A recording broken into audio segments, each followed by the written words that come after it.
The Manual, A Philosopher's Guide to Life, by Epictetus. 1. There are things that are within our power, and things that fall outside our power. Within our power are our opinions, aims, desires, dislikes, in some, our own thoughts and actions. Outside our power are our physical characteristics, the class into which we were born, our reputation in the eyes of others, and honors and offices that may be bestowed upon us. Working within our sphere of control, we are naturally free, independent, and strong. Beyond that sphere, we are weak, limited, and dependent. If you pin your hopes on things outside your control, taking upon yourself things which rightfully belong to others, you are liable to stumble, fall, suffer, and blame both gods and men. But if you focus your attention only on what is truly your concern and leave to others what concerns them, then you will be in charge of your interior life. No one will be able to harm or hinder you. You will blame no one and have no enemies. If you wish to have peace and contentment, release your attachment to all things outside your control. This is the path of freedom and happiness. If you want not just peace and contentment, but power and wealth too, you may forfeit the former in seeking the latter, and you will lose your freedom and happiness along the way. Whenever distress or displeasure arises in your mind, remind yourself, this is only my interpretation, not reality itself. Then ask whether it falls within or outside your sphere of power, and if it is beyond your power to control, let it go. 2. Desire demands the attainment of that which you desire, and aversion demands the avoidance of that which you dislike. Those who fail to attain their desires are disappointed. Those who attain what they dislike are distressed. If you avoid only those undesirable things which are within your control, you will never suffer by attaining something you detest. But if you try to avoid what you cannot control, sickness, poverty, death, you will inflict useless mental suffering upon yourself. End the habit of despising things that are not within your power, and apply your aversion to things that are within your power. As for desire, for now it is best to avoid it altogether. Those new to this philosophy must first secure their sphere of power before they can discern what is worthy of desire. For if you desire things not within your power, you will suffer disappointment. When practical necessity demands that you desire or avoid something external, at work for instance, act with steady deliberation, not hasty strain. 3. What of things, objects, and beings that delight your mind are of good practical use, or which you dearly love? Remind yourself of their true nature, beginning with the smallest trifle and working upward. If you have a favorite cup, remember that it is only a cup that you prefer. If it is broken, you can bear it. When you embrace your wife or child, remember that they are mortal beings, by accepting their nature rather than denying it. If either should die, you will find strength and bear it. 4. In preparing for any action, remind yourself of the nature of the action. For instance, if you are going to a public pool, remind yourself of the usual incidents: people splashing, some pushing, some scolding, thieves stealing unguarded personal belongings. You will not be disturbed if you go into the experience prepared for such things and determined to retain inner harmony. If something undesirable happens, you will be able to say, my desire is not only to swim, but to remain in harmony with the nature of things. I cannot stay in harmony if I let myself become upset by things beyond my control. And so it is with every act or experience. 5. People are not disturbed by things themselves, but by the views they take of those things. Even death is nothing to fear in itself, or Socrates would have run from it. The fear of death stems from the view that it is fearful. When you are feeling upset, angry, or sad, don't blame another for your state of mind. Your condition is the result of your own opinions and interpretations. People who are ignorant of philosophy blame others for their own misfortunes. Those who are beginning to learn philosophy blame themselves. Those who have mastered philosophy blame no one. 6. Do not take satisfaction in possessions and achievements that are not your own. If a horse were to say, "I am handsome," his pride may be excusable. But if you boast, "I have a handsome horse," you are claiming merit that is not yours. What then is your own? The way you live your life. When you are living in harmony with nature, you can take just satisfaction. 7.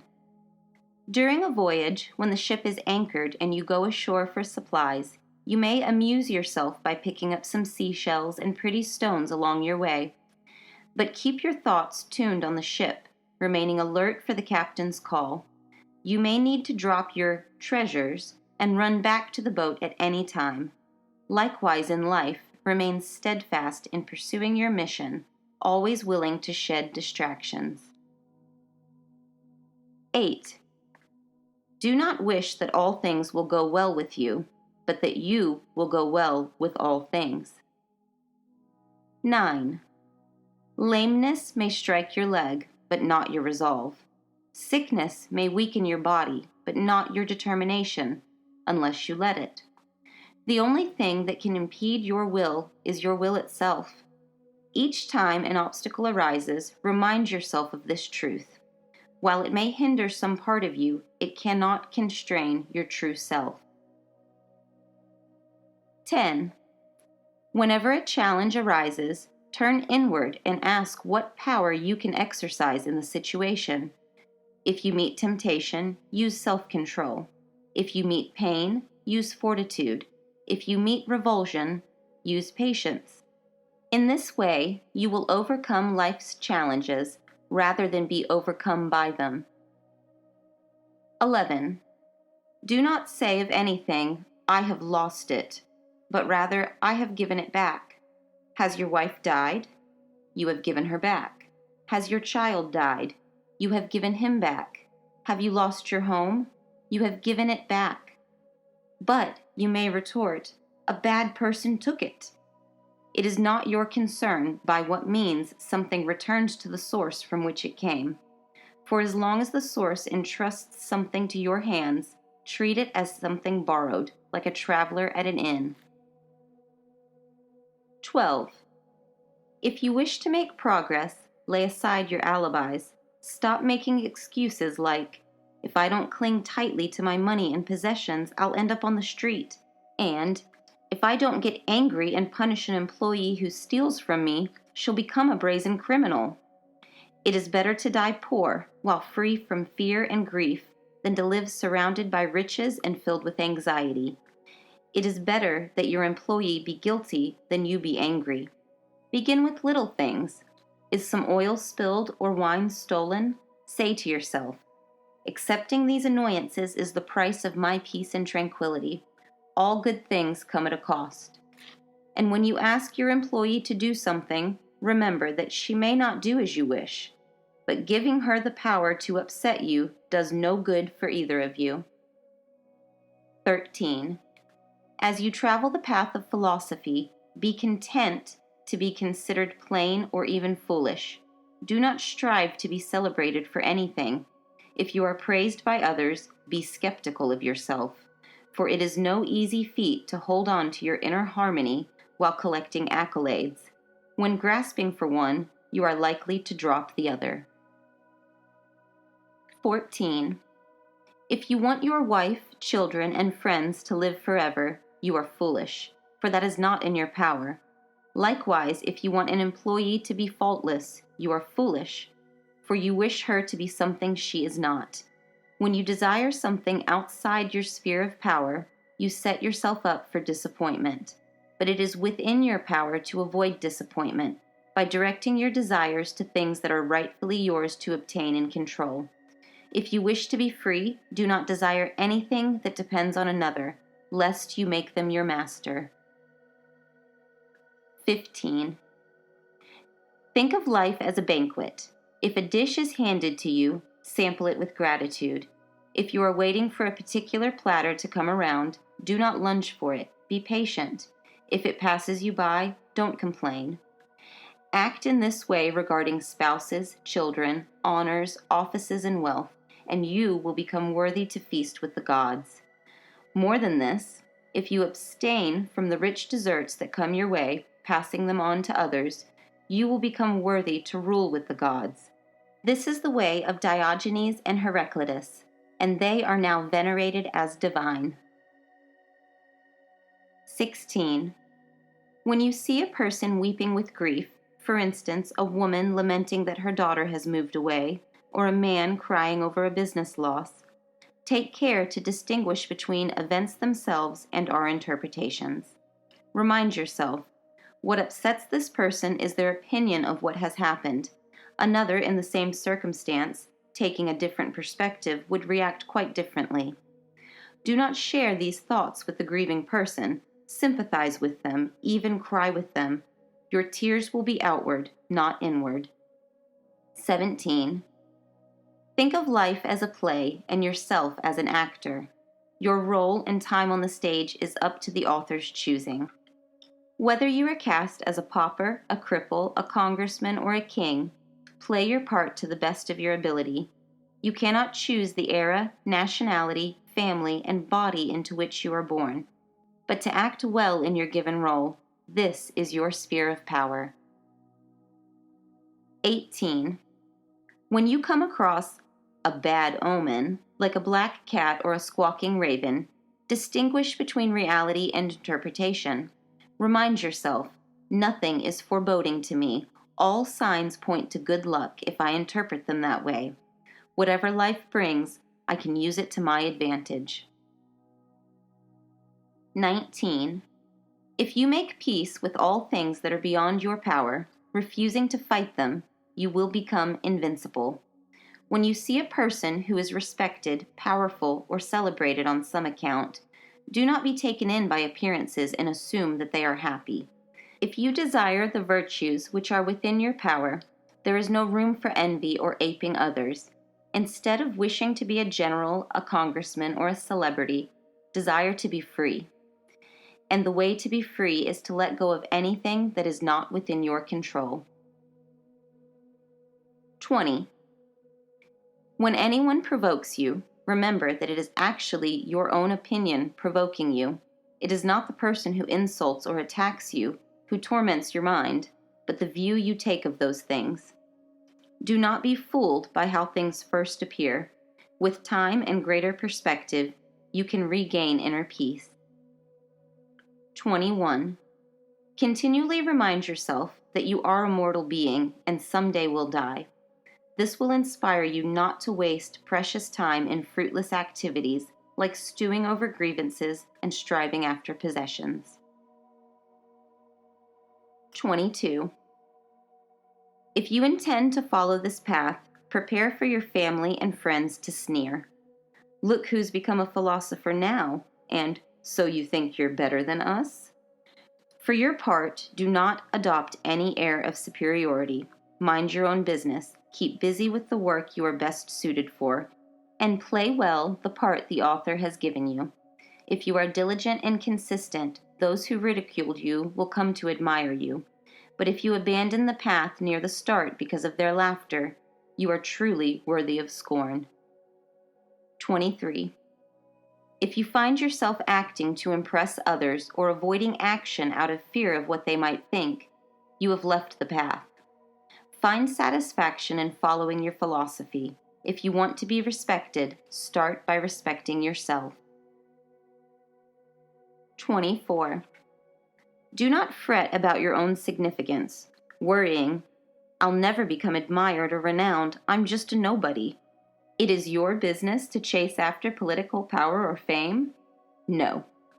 Find your significance within yourself, within your own sphere of power. That is where you have the greatest consequence. But I want power and renown so that I may help other people, you say. What do you mean by help? Can you really give them happiness and satisfaction, things that are in their own sphere of power, not yours? And can you give someone something that you yourself don't even have? But I'll get money and then I'll share it. If you can acquire riches without losing your honor and self-respect, then do it. But if you lose what is dearest to you, no amount of money can make up for it. Besides, which would you rather have? Money to share with others or loyal and honest friends? Work to acquire the character of a person who attracts good friends, rather than losing your character to gain riches. But if I become rich, I could help the entire country. Again, is this really true? Will people not have food and shelter without your providing them? Are there not metalsmiths, brickmakers, home builders, farmers, grocers, and so on? It is enough for each person to tend to his or her own proper work. What is my position in society? The one best suited to your talents, which you can hold with honor. Each person has a vital role in society. You are important right where you are. But if you lose your honor in striving for greater, perceived significance, you become useless. 25. Do you envy someone who is popular at work, invited to parties, and spoken of in social circles? If they attract love because of positive character qualities, be glad for them. If they attract attention because of negative character qualities, be glad you don't share them. Do not expect to equal anyone in effect without putting forth a similar effort. A person who rarely leaves home, who doesn't converse with, praise, and encourage others, will not attract friends. Everything has its price. How much does lettuce cost? If you are unwilling to pay $1 for lettuce, yet you envy the man who has a bag full of lettuce because he paid $5, you are a fool. Do not imagine he has gained an advantage over you. He has his lettuce, you have your coins. So, if you have not been invited to a party, it is because you haven't paid the price of the invitation. It costs social engagement, conversation, encouragement, and praise. If you are not willing to pay this price, do not be upset when you don't receive an invitation. Do you have anything good in place of the invitation? Yes. You have the pleasure of not making small talk with people you don't really like, not praising someone you don't admire, and not mingling with lackeys. 26. When our neighbor's boy breaks their vase, we are likely to say, "Oh well, accidents happen." But how would you react if your own vase was broken? You ought to react in the same way you did when it was your neighbor's property that was damaged. Now apply this to greater things. If your neighbor's child or wife dies, you naturally think, "These things happen, we're all mortal." But if your own child or wife dies, you cry out in despair, "I wish I'd never been born." Whenever misfortune befalls you, ask yourself how would you react if it were someone else in the same situation. 27. The good stands before us like an archer's target. Evil is not a thing in itself, but a missing of the mark, an arrow gone astray. 28. If someone tried to take control of your body and make you a slave, you would fight for freedom. Yet how easily you hand over your mind to anyone who insults you. When you dwell on their words and let them dominate your thoughts, you make them your master. 29. In every situation, consider what precedes it and what may follow, then act. If you act rashly, without regard to consequences, you may defeat your purposes. Say your goal is to win a wrestling match at the Olympic Games. Consider what comes before, during, and after the event. Before, you must train rigorously, eat a strict diet, abstain from alcohol, obey your coach, and follow the rules of the competition. During the match, you may be thrown down, dislocate your arm, sprain your ankle, eat dust, and be beaten. If you have considered all of this and you still want to wrestle, by all means, begin training. Otherwise, you act like a child who daydreams about being a great wrestler and acts out shows with his friends. Some hear a lecture from a wise philosopher and are inspired to become philosophers. Lacking study and practice, they are mere imitators. You may fancy yourself a wrestler, then a gladiator, then an orator, then a philosopher, but never begin training in earnest. If so, you are a dabbler who samples many fields. But when the time comes to commit to one, you move on to the next. To find your vocation, first consider your talents and inclinations. Do you have the back, shoulders, and thighs of a wrestler, or the potential and determination to gain them through exercise? Do you live in a way befitting a philosopher, or are you reckless, quick to anger, and a glutton for food and drink?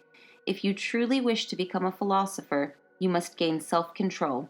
Give up friends who are bad influences, be prepared to face ridicule and scorn, and be willing to give up honors, offices, riches, and fame. If you have fully considered the consequences and you still wish to make these sacrifices for peace, freedom, and inner harmony, by all means, begin your philosophical training.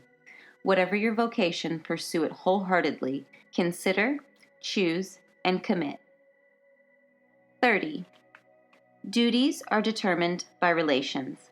If a man is your father, the relationship implies the duties of listening to his counsel, following his instructions, patiently receiving his correction, and helping to take care of him in his old age. Now suppose he is a bad father. Are your duties voided? Or is there still a natural bond? Before judging his behavior, look to your own. Fulfill your duties to the best of your ability. If he insults or rejects you, do not stoop to his level and retaliate in anger. Hold securely to your clear conscience and inner harmony. From the example of the father, you can deduce how to fulfill your duties in relation to neighbors, employers, and so on. No one can steal your peace of mind unless you let them. 31.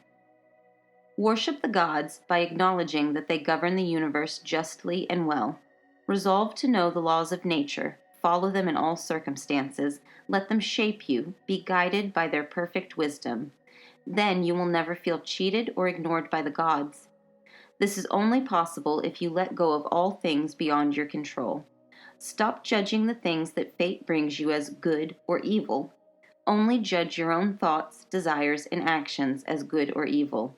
If you suppose events to be good or evil in themselves, when life doesn't go as you wish, you will inevitably blame the author. Everyone naturally avoids and curses things that seem harmful and pursues and praises things that seem helpful. If you believe that someone has deliberately hurt you, it is impossible to praise them. Or if a son feels his father has withheld good things and given him evil, he cannot honor his father. For the same reason, those who curse things outside their power revile the gods. Where our attention and affection lie, there too is our worship. Take care, then, where you direct your focus, desires, and dislikes. Be mindful of this when you participate in religious services and prayers.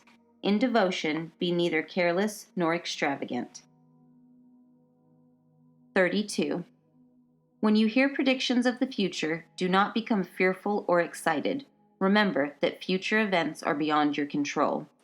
Keep the same serene mindset you had before hearing the prediction. When you understand that outside events do not touch your deepest self, what matters is your interpretation and reaction, you can use any circumstance to your benefit. Trust fate and trust yourself. Seek advice from the laws of nature, not prognosticators. Suppose you visit an oracle, and she predicts that one of your friends will be arrested and exiled. Will you let this prophecy change your behavior? Will you abandon your friend in anticipation of trouble? If your friend is unjustly arrested, reason demands that you stand by him. Agreeing with this law of nature, the greatest of oracles, the Oracle of Delphi, once threw a man out of the temple for abandoning his friend. 33. Be the same person in public as in private. Speak only what is useful and beneficial. In conversation, avoid idle chatter about horse races, athletes, celebrities, food, and drink. Refuse to participate in gossip, tearing down, inflating, and judging other people. Among friends, shift the conversation to worthy topics. Among strangers, stay silent. Do not laugh loudly and obnoxiously. Avoid taking oaths, binding your will to another person or group of people, as much as possible. Avoid vulgar entertainments. Sometimes you may accept an invitation out of politeness. In that case, go, but keep your mental distance. But if your friends keep inviting you out to degrading shows, find new friends, or you will soon find yourself off the path and in a mud pit. Take care of your bodily needs, food, drink, clothes, shelter, but avoid luxury and indulgence. Enjoy sex only within the bounds of your marriage, but do not assume a posture of moral superiority and look down upon those who behave otherwise. If a friend tells you that someone has criticized or insulted you, say, "They must not know about my other faults, or they would have pointed out those too." When you attend the games, do not get emotionally invested in the rivalry. Wish only the best team or athlete wins. Avoid the extremes of elation at a win or the devastation at a loss. When you attend parties, be a polite guest. Do not revel to the point of losing your dignity.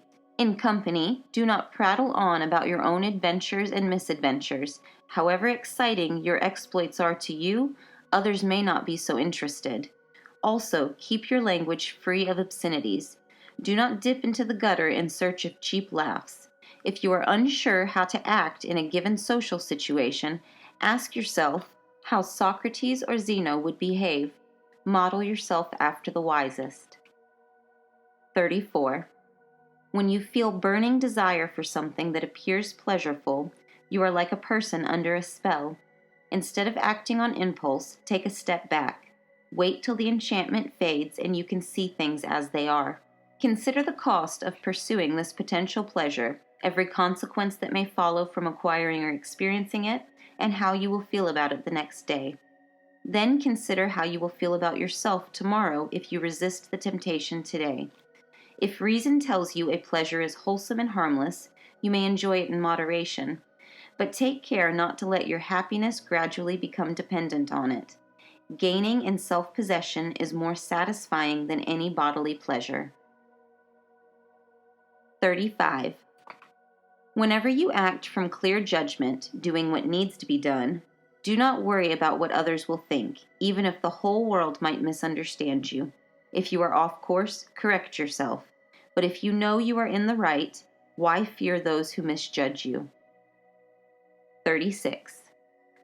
Black and white thinking may seem powerful in speeches and debates, but real life is mostly gray areas. It is rarely a question of good versus bad, but of weighing greater and lesser goods on a scale of values. At a feast, taking the largest helping may be good for your appetite, but sharing generously is good for the spirit of the celebration. In this case, honoring your hosts and fellow guests should be valued above sating your hunger. 37. If you win the adoration of others by pretending to be someone you're not, you may gain celebrity or high office, but you will lose out on the fulfillment of a life best suited to your attributes and abilities. 38. As when walking, you keep an eye out for sharp stones and fallen branches in your path.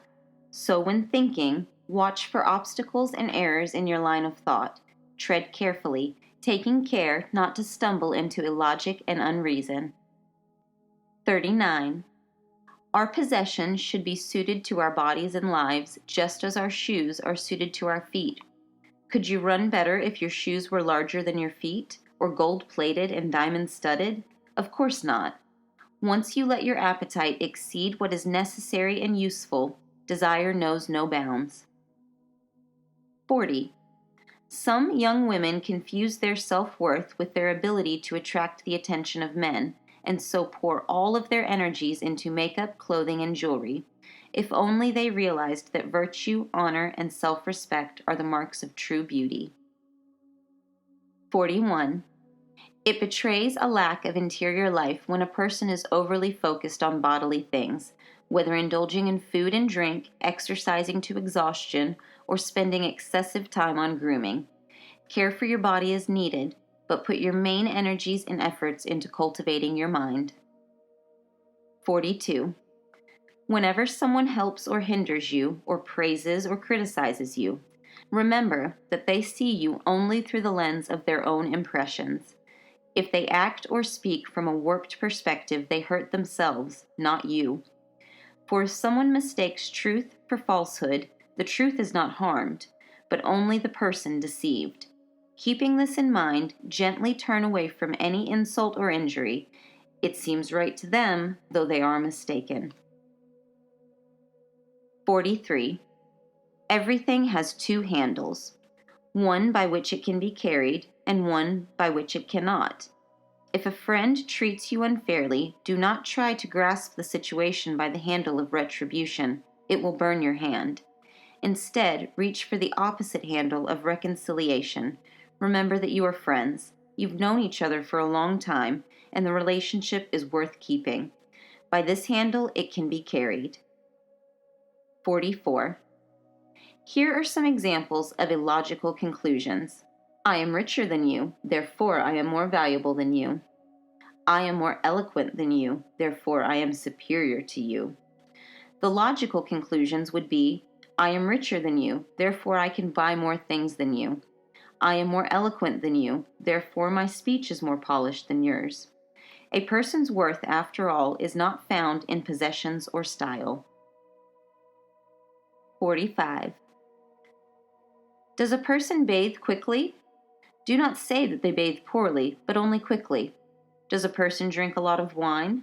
Do not say that they drink badly, but only in abundance. Unless you perfectly understand another's motives, how can you judge them? Do not mistake your impressions for the whole truth. 46. Do not proclaim yourself a philosopher or go around preaching your principles. Show them by example. At a feast, do not give a speech about how everyone should eat. Only eat as you should. Socrates never made a spectacle of himself or put on an air of authority. In philosophical conversations, follow his example. Stay mostly silent. Ask questions and listen intently. If anyone calls you ignorant and says you know nothing, be sure that you are now a true student of philosophy. Sheep do not spit out grass to show the farmer how much they've eaten. They ruminate on it, digest it, then display the results in wool and milk. In the same way, do not spew your undigested thoughts. Show their results in action. 47.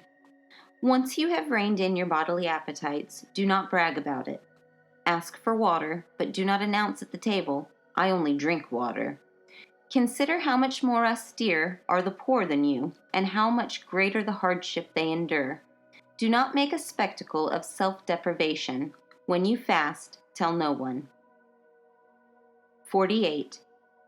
An ignorant person is one who is tossed about between elation and despair by external forces and events. A philosopher is one whose thoughts and emotions are internally anchored. She criticizes no one, praises no one, blames no one. She considers herself a student, not an expert. When she fails, she takes responsibility.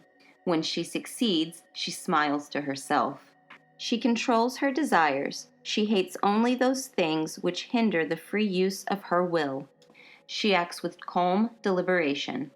If she comes across as knowing nothing in the eyes of others, she does not care.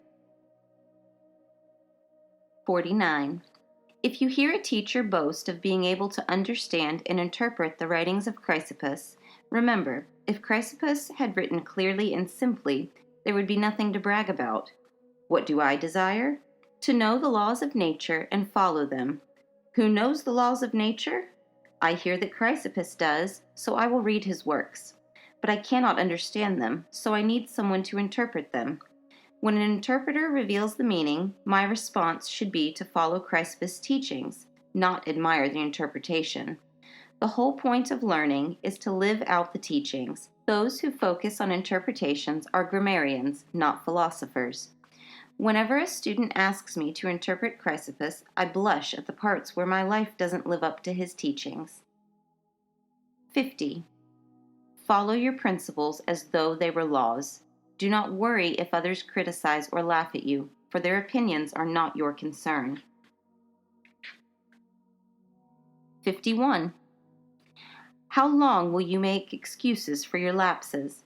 How long will you wait before following your reason without exception? You know all the necessary principles of philosophy. Are you waiting for some guru to order you around? You are no longer a child, but a mature adult. It's time to act like one. If you are lazy and careless, piling procrastination on top of procrastination, you will continue to be tossed and tormented by external forces until your death. From this instant, then, choose to act like the worthy and capable person you are. Follow unwaveringly what reason tells you is the best course. Face every situation, promising pain or pleasure, glory or disgrace, with the courage of a soldier in battle. Approach life as your own Olympic Games. Each action is important. One movement can determine victory or defeat. Look at Socrates. He continually improved himself in every way, with reason as his guide. Of course, you and I are not Socrates, but we can live as individuals, striving to become like Socrates. 52.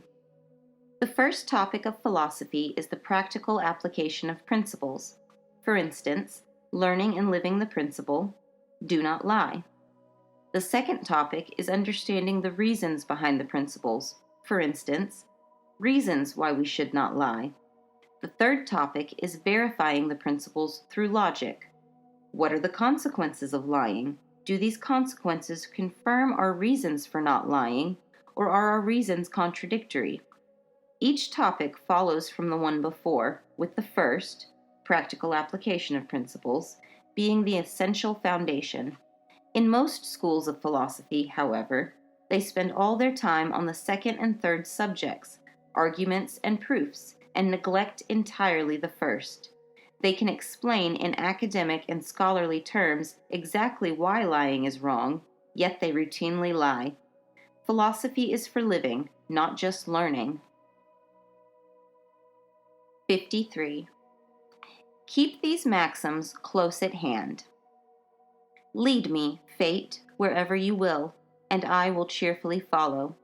For even if I kick and wail, all the same, I must follow. Cleanthes. Whoever yields to fate becomes wise by learning the laws of heaven. Euripides. If it pleases the gods, let it be. Socrates. They may kill me, but they cannot hurt me. Socrates. Please like and subscribe for more content like this.